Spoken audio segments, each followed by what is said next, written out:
السلام عليكم ورحمة الله تعالى وبركاته. عيد wanaagsan asxaabta dhammaan waxaan idin hayaa capacitor maxaa la yiraahdaa maanta ayaan baranaa iyo wuxuu qabanayo iyo muhiimadiisa ayaan ka hadlaynaa.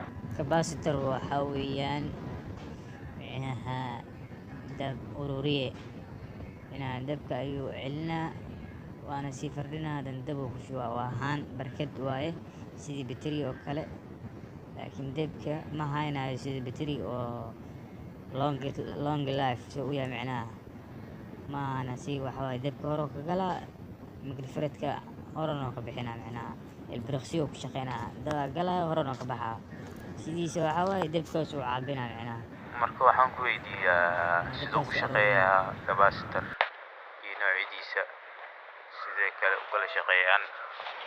capacitor dhowr nooc ayaa jiro, mid aan lahayn plus iyo minus ama positive iyo negative aan lahayn. mid waxa waaye positive iyo negative ayuu leeyahay, mid waxa waaye volume waaye meelaha dheereyska iyo gaabiska, mid waxa waaye trimmer waa meelaha signalka iyo loo isticmaalaa, mid waa fixed powerka loo isticmaalaa powerka oo AC-ga ama DC-ga. marka dhowr nooc jir mid trimmer waa kan geeskan hadda oo signalka kan waa variable waaye, midka hadda ujeedid iyo simbalada calaamadahan lagu garto aad baranaysid kaabisyada waa noocyadaas.